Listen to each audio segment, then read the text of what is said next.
For our confirmation class today, we are both going to take a beautiful trip through nature to see some of the marvelous things that God has made. And we're also going to welcome a couple guest speakers, Pastor Ben Colahan of Faith Lutheran in Chico, and Professor Andrew Lavin, professor at Butte College in Chico State, to share their reflections on the first article of the Apostles' Creed and how it relates to creation.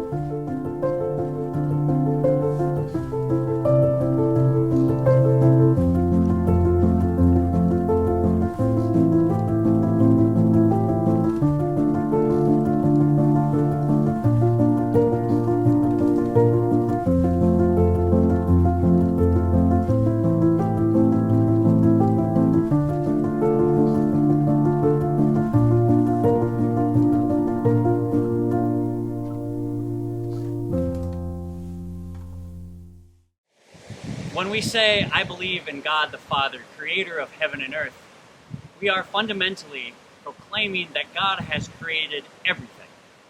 Everything that is seen, everything that is unseen. There is nothing in this universe that was not made by God. And while that may seem like an easy thing for us to say today, it's important to remember that there have been points in history in which people have tried to claim that either other groups of humans were not made by the same God as our own group of humans, or to say other parts of creation were somehow the work of demons or false gods. And to say, no, everything in this universe is made by God, who in Genesis 1 calls it good. And sometimes that's hard to believe, because sometimes, while we're standing here in a beautiful place like this, we say, oh yeah, it's obviously good. But then mosquitoes start to bite us, or ticks crawl on us, and we say, wait a minute, how is this good? Why did God create such a thing? And sometimes it's hard to see the divine perspective of all the parts of creation. We know with mosquitoes they provide important food for other parts of the ecosystem and the natural world. And sometimes there are floods and fires that just cause devastation to human life. And we wonder about those as well. And yet even these most destructive elements of fire and water, God uses throughout Scripture as signs of promise for us. God speaks to Moses in a burning bush and leads the Hebrew people to freedom as a column of fire. In the waters of baptism, God promises us that we are God's beloved children.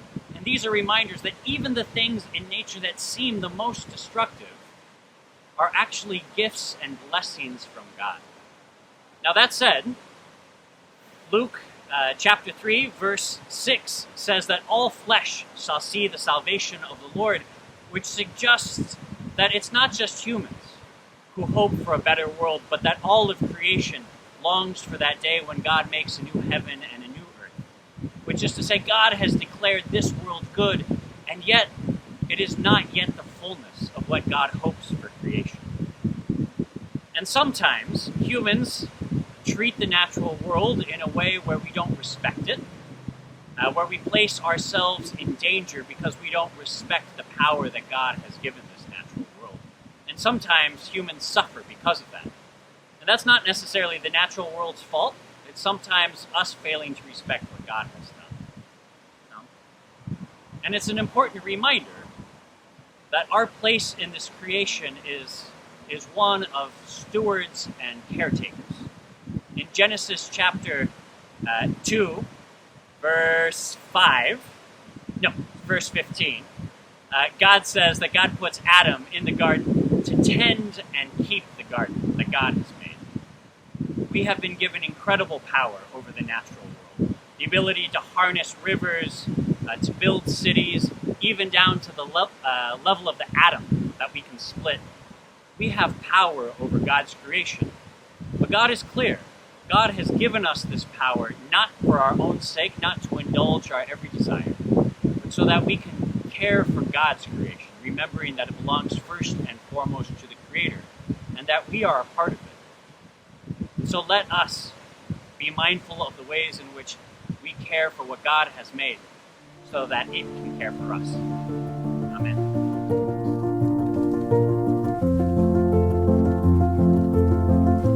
So we believe in God, the Father Almighty, creator of heaven and earth. There are two different ways to understand God, creator of heaven and earth. One way would be a sort of cartoonish way of understanding it, where God is this old guy who sits in the clouds in his workshop and creates things. So God just sort of snapped his fingers, and then creation sprung into being, and then God's just sort of sitting there in creation in his workshop, like making dinosaurs and then throwing those in there, and then making humans and then throwing those in there and seeing what happens. But I don't think this is the way we should understand God as creator. So the other main way that I can think of to think about God as a little bit more like an author of a book. So think about like J.K. Rowling is the author of Harry Potter, and J.K. Rowling doesn't exist in the world of Harry Potter, right? J.K. Rowling created the world of Harry Potter, and of course it's not the same kind of act of creation as God creating the natural world around us, but it has one analogy in that God isn't like part of creation. God isn't just one super powerful being. It's not like at the end of Aladdin, Jafar realizes that being a god isn't actually the most powerful thing he could be. Actually, the most powerful thing would be to be a genie. And so being a genie is kind of like the most powerful being there is, can do anything, right? And so Jafar wants to be a genie. But that's not how we should understand the Christian God.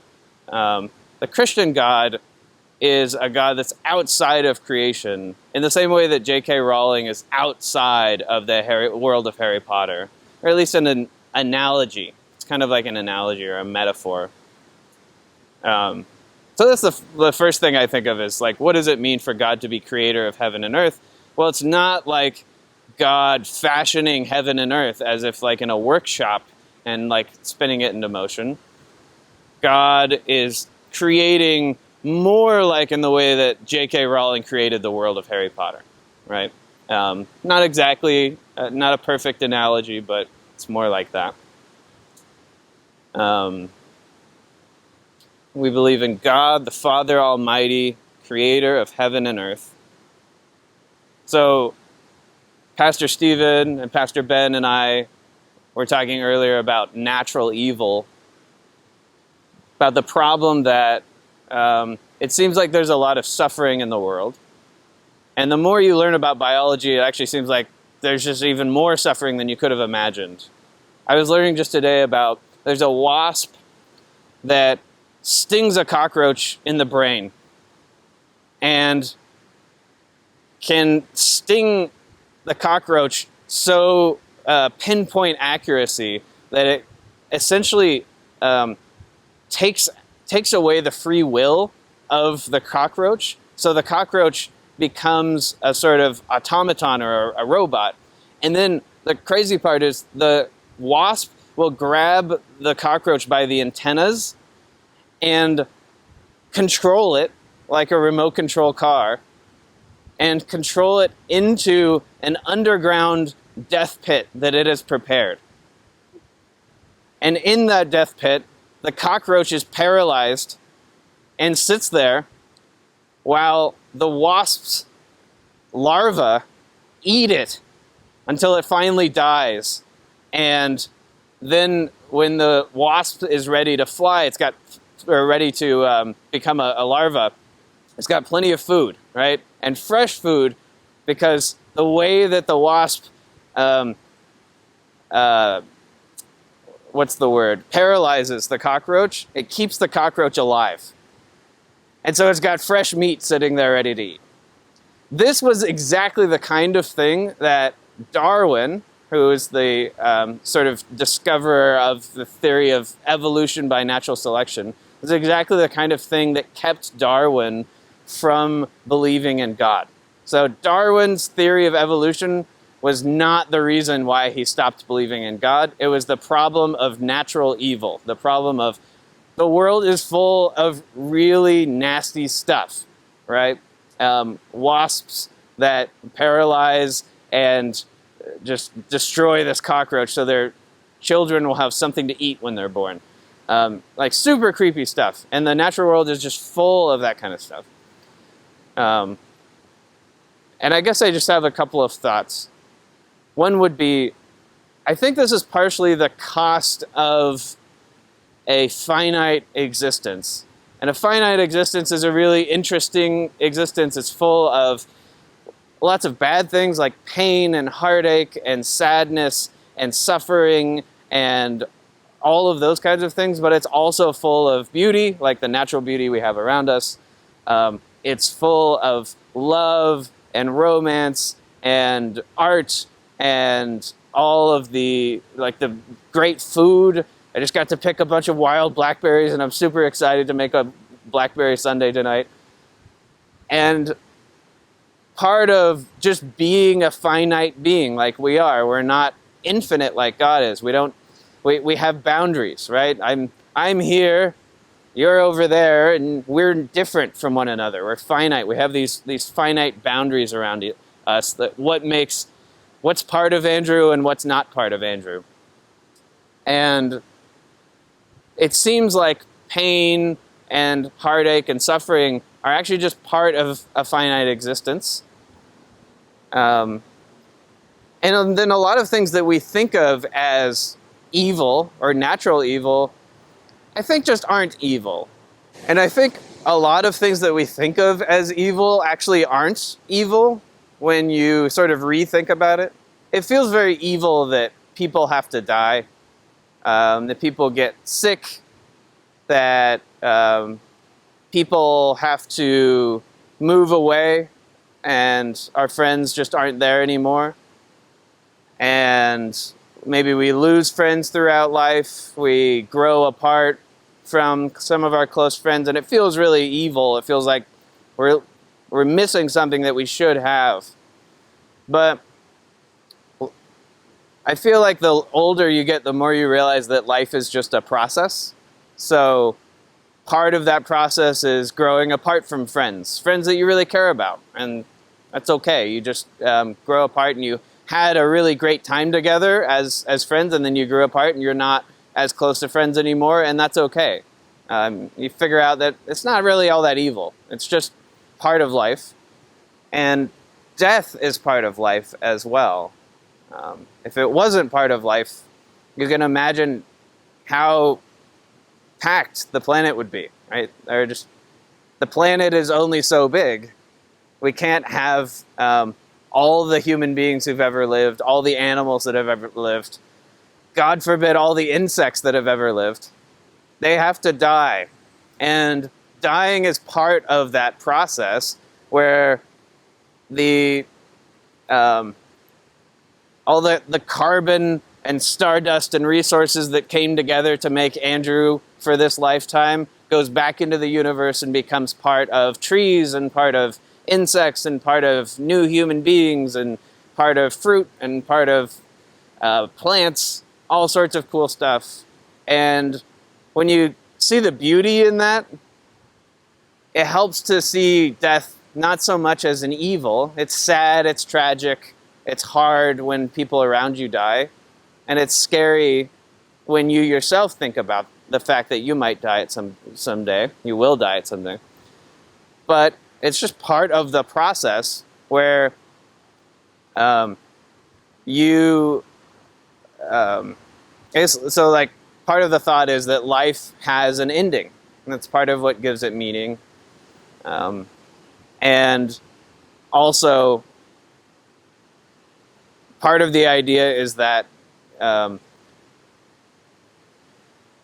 when I've lost my thought.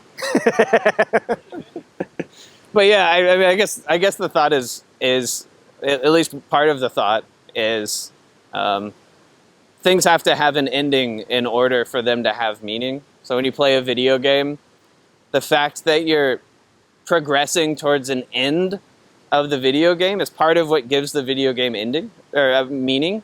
Part of what gives the game meaning. It tells you what is going to happen and how do you understand what's happening now in light of the fact that later in the game you're going to defeat the final boss and then the game will be over. And life is a lot like that. You want to understand, where's my life heading? And the Bible teaches us that our life is heading beyond our natural death. And that's part of what gives human life special meaning, is that it might have an ending of some kind, and it's certainly going to have a natural ending. We're going to die a natural death here on earth. But after that, the Christian promise is that there's going to be something else beyond that. And that's going to make sense of and give meaning to the life that we're living right now. We hope that was an enjoyable trip for you, both through the beautiful countryside and through the theology of this first article of the Apostles' Creed. Blessings to you in your homework this week, which is largely reflection questions on your own experience of nature and God's creation. And join us next week as we continue our study of this first article of the Apostles' Creed, focusing on how God continues to work and create His will through creation. God bless you all this week.